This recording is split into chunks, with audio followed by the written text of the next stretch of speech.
You ever get that gut feeling that something just isn't right? That was me, the day all this nonsense with the HOA exploded. Now, let me give you some background before I dive into the chaos, because trust me, you need to understand what kind of battlefield I was living in. See, my wife and I bought this house a couple of years back. It was our dream property, quiet neighborhood, nice backyard, enough space for my tools and her garden. Honestly, it should have been peaceful. But peace doesn't last long, when you've got a Karen running the homeowners association. And not just any Karen. This woman thought she was the queen of the entire subdivision. Now, here's the kicker. I usually try to avoid trouble. I work long hours, I pay my dues, and I mind my own business. My wife. Well, she's not just strong, she's the sheriff of our county. Yeah, you heard that right. The top law enforcement officer around here just happens to be my wife. She wears the badge, runs the department, and commands more respect in a single glance than most people do in a lifetime. But here's the thing, most of our neighbors don't know that. We keep our personal lives pretty quiet. And that's where Karen comes in. From the moment we moved in, Karen decided we were her new project. The first week, she complained about the color of our shutters. The second week, she said our trash bins weren't lined up with community regulations. Third week, she had the nerve to tell my wife that her official county vehicle, her sheriff's SUV, wasn't aesthetically pleasing for the neighborhood. We thought maybe she'd get tired of nitpicking, but nope. If anything, it got worse. And here's the thing about people like Karen, they can't stand the idea that they don't have power over you. She tried, week after week, to intimidate us with her HOA bylaws, little notes, and constant emails. But my wife, she doesn't flinch at criminals pointing guns at her, so an HOA Karen with a clipboard didn't even make her blink. Now, I could put up with the petty stuff, but Karen wasn't the type to stop at small battles. She wanted a war. One afternoon, while I was at work, my wife called me. Her voice was calm, but I could tell something was brewing. You won't believe this, she said. Karen just sent so-called security to our driveway. I froze for a second. Security? What security? We don't have security in this neighborhood. Exactly, my wife replied. Two guys in cheap uniforms, driving a car with a magnetic community security sign slapped on the side. They walked right up to me, trying to tell me I was violating HOA rules. At first, I thought she was joking. But my wife doesn't joke about this kind of thing.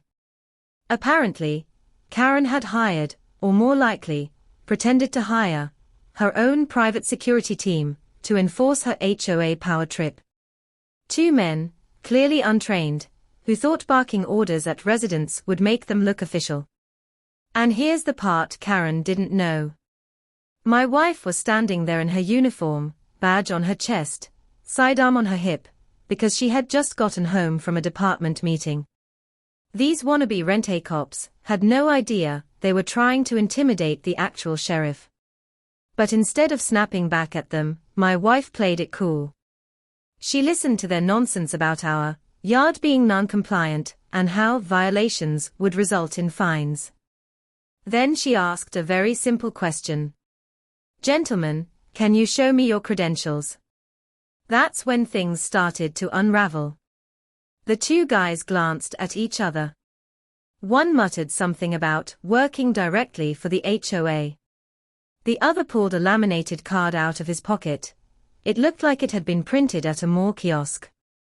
No license numbers, no state registration, nothing. Just a logo that said, Community Safety Enforcement. That's when my wife knew exactly what was going on. This wasn't security. This was Karen playing dress-up with hired muscle. And my wife. She was about to turn the tables. Now, if you've ever seen my wife in action, you know she's not the type to blow up right away. She's calculated. She knows exactly how to read a situation, figure out the angles, and let people hang themselves with their own rope. So when those two so-called security officers stood there, puffing their chests, my wife didn't even flinch. She tilted her head, gave them that calm sheriff's stare, and asked again, this time with just enough weight in her voice to make their knees wobble. Gentlemen, I asked for your credentials. The taller one, clearly the alpha of the duo, stepped forward and tried to sound confident. We don't need to show credentials. We're contracted by the HOA. That gives us full authority over this neighborhood. My wife actually smirked. Full authority. Over her. See, this is where people like Karen always mess up. They think power comes from titles and threats. But real authority comes from the law. And the law was standing right in front of them. So my wife reached slowly into her pocket, pulled out her sheriff's badge, and held it up just inches from their faces. Funny, she said, her tone still calm but razor sharp. Because the only authority in this county comes from this office. And unless you're licensed by the state of insert your county name here, you're impersonating law enforcement. Which, last I checked, is a felony. The color drained from their faces. The shorter one actually took a step back, stammering. We're just doing our jobs. The HOA president hired us. She told us we had the right. My wife raised an eyebrow. The HOA president? You mean Karen? They nodded quickly. And just like that, the whole house of cards came tumbling down. Now, here's the part where you've got to understand my wife's brilliance. She could have slapped the cuffs on them right then and there. She had every right. But instead, she decided to let them sweat. She crossed her arms and leaned against the hood of their fake security car, completely unfazed. All right, gentlemen. Here's what's going to happen. You're going to sit tight right here while I make a call. Don't move. Don't even think about driving off. Then, in full view of these wannabe enforcers, she pulled out her phone and dialed her deputy on duty. Calm as could be, she said. Yeah, I've got 2 men out here impersonating licensed security. I need a patrol car at my address immediately. Oh, and make sure to bring the state licensing board forms. We'll check their paperwork. The 2 men looked like they were about to pass out. One whispered, "Oh, no. Karen didn't say anything about this." Exactly. Karen had sent these guys in blind. She thought my wife would be scared or bullied into submission. She had no idea she was poking a hornet's nest. So while my wife was making that call, guess who came strutting down the street in her floral blouse, clipboard in hand? That's right, Karen herself. She must have seen the patrol car pulling into the neighborhood, because suddenly, she was speed walking toward the scene like she was about to take charge. And let me tell you, the timing couldn't have been better. Karen, full of self-importance, pointed at my wife and practically shouted, "There you are. These men are here because you violated HOA landscaping rules. You can't park that county vehicle here, and your hedges are 2 inches too tall." Imagine screaming at the sheriff of the entire county about hedges. The deputies pulled up right as she was mid-rant.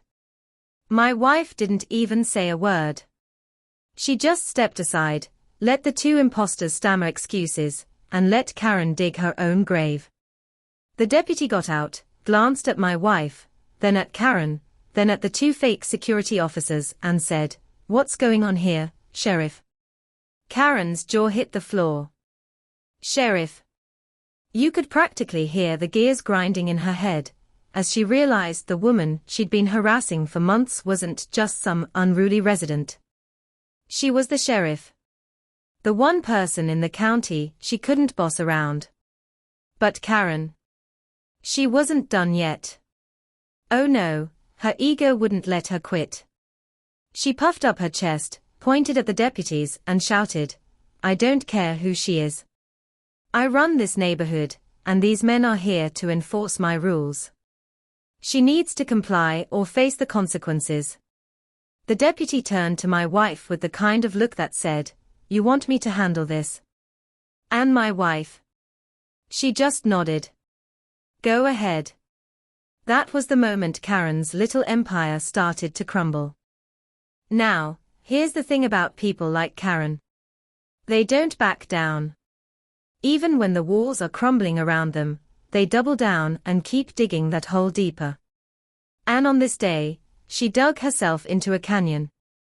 The deputy, standing beside my wife, turned his full attention to the two security officers. He didn't raise his voice, didn't even sound angry. But the way he spoke made it clear that playtime was over. "Names, IDs, and your security license numbers, right now." The taller of the two swallowed hard. We don't have them on us." The deputy narrowed his eyes. "Don't have them? Or don't have them at all?" Silence. Just shuffling feet, and the sound of Karen tapping her high-heeled shoe on the pavement like she was still in charge. Finally, the shorter guy broke down. "We don't have licenses. She paid us cash to come out here and look official." He pointed straight at Karen. "She told us we'd be fine." Boom. Just like that, Karen's little scheme was exposed. Now, if you could have seen the look on Karen's face. She went from smug and self-righteous to panicked in a split second. But instead of admitting she was caught, she snapped back. "That's a lie. They're trained professionals. I hired them to keep this neighborhood safe, because our sheriff wasn't doing her job." "Yeah. You heard that right." She tried to accuse my wife, the sheriff, of not doing her job. The deputy glanced at my wife, who just raised an eyebrow and folded her arms. No words needed. The absurdity of the statement spoke for itself. The deputy said, turning to Karen, "You understand that hiring unlicensed security to impersonate law enforcement is a serious crime, right? These men could be charged with impersonating officers. And if it's true you directed them, that's solicitation of a crime." Karen's face went beet red. She puffed up, ready to explode, but my wife finally spoke. Calm. Collected. Deadly serious. "Karen, you've harassed me and my family for months. Today, you escalated. You brought two men onto my property to intimidate me under false authority. That crosses the line. You're not just breaking HOA bylaws anymore, you're breaking state law." That's when the neighborhood started to gather. People peeked out from behind curtains, some stepped out onto porches, others stood at the end of their driveways. Because when there are flashing lights and deputies in your cul-de-sac, word spreads fast. And the whispers started. "Wait, she's the sheriff. Karen sent fake security. She's finally getting called out." You could see the shift happening. For months, Karen had terrorized everyone with her clipboards, her fines, her constant complaints. But now, people were realizing she wasn't untouchable. She was just a bully who finally picked on the wrong person. The deputies cuffed the two fake guards. They didn't even resist. They looked relieved to be getting out of the mess Karen had dumped them into. As they were being led to the patrol car, one muttered loud enough for the crowd to hear. "She promised we wouldn't get in trouble. Said she had connections." That set off another round of murmurs through the neighbors. Karen's so-called power was unraveling in real time. But Karen still wasn't done embarrassing herself. She stormed up to my wife, waving her clipboard like it was a weapon. "You can't arrest them. You don't have jurisdiction over the HOA. We are a private association." My wife didn't even blink. Karen, let me make this simple for you. The law doesn't stop at your picket fence. And as sheriff, I don't need your permission to enforce it. That's when Karen tried to pull her classic move, threats. She jabbed her finger in the air and hissed, "If you think this ends here, you're wrong. I'll call the HOA board. I'll call the county commissioner. I'll call whoever I need to call to get you removed from this neighborhood." My wife just stepped forward, so close that Karen had to take a step back. And with a voice low enough that only Karen and the deputy could hear, she said, "Call whoever you want. But remember this, you came after my family. You tried to use intimidation. That's not just petty HOA nonsense anymore. That's personal. And I don't lose." Karen's mouth opened, then shut. For once in her life, she had no comeback. The deputy cleared his throat. "Sheriff, do you want us to detain her as well?" My wife thought for a moment. She could have said yes. She could have had Karen in the back of a squad car, in front of the whole neighborhood. But instead, she shook her head. "Not yet. Document everything. File the impersonation charges on these two. As for Karen, we'll let the county attorney decide how deep this goes. But make sure this neighborhood knows what she did." And just like that, Karen's power was gone. The crowd that had gathered wasn't looking at her with fear anymore. They were shaking their heads, some even laughing. A few people clapped when the deputies drove off with the fake guards. Karen, standing there with her clipboard shaking in her hands, looked smaller than I'd ever seen her. She turned, stormed back to her house, and slammed the door so hard it echoed down the street. But the damage was already done. Her neighbors saw her exposed. Her security team was in cuffs. And the sheriff, the woman she'd been tormenting, wasn't backing down. And trust me, this was only the beginning. The day those fake security guards were hauled off, I thought maybe, just maybe, Karen had finally learned her lesson. But if there's one thing I've learned about people like her, it's that they never go quietly. For the next couple of days, the neighborhood was buzzing. Everyone wanted to talk about what happened. Folks I'd barely spoken to before suddenly stopped me in the driveway, whispering things like, "I can't believe she tried that on your wife. She's been threatening us with fake fines for years. Honestly, I'm glad somebody finally stood up to her." It was like a dam had broken. All the fear and silence Karen had used to keep people under control, gone in a flash. And the best part? They weren't scared of her anymore. They were angry. Now, here's where things got really interesting. My wife filed her official report, and the county attorney opened an investigation. Those two fake guards were charged with impersonating security officers and unlawful intimidation. But what really made waves was the fact that Karen had orchestrated the whole thing. She was called in for questioning. And while she wasn't cuffed right away, the word spread fast. Suddenly, the woman who strutted around bragging about HOA power was sitting across from real investigators, trying to explain why she'd been paying random guys cash to act like cops. And the HOA board. They started to panic. See, Karen had been running the show for so long that most of them just let her do whatever she wanted. But once the county attorney started sniffing around, the rest of the board scrambled to distance themselves.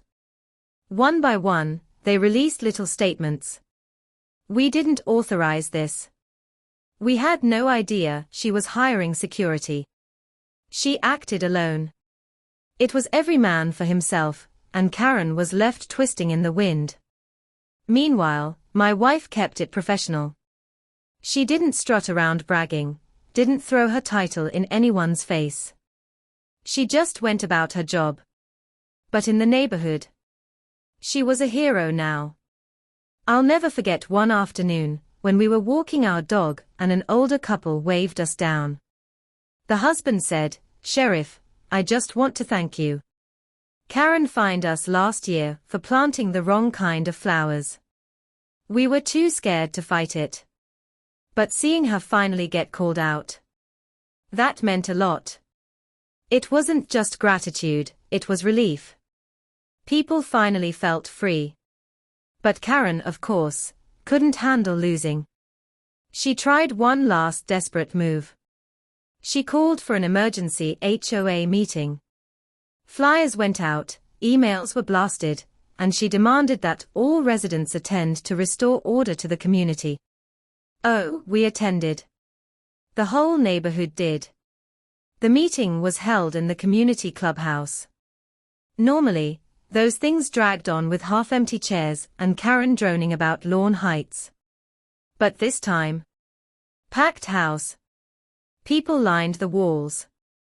Karen marched to the front, red-faced and trembling, but still clutching her precious clipboard. She started ranting about how she was being unfairly targeted, how the sheriff had overstepped, and how she, as HOA president, was the real authority in the neighborhood.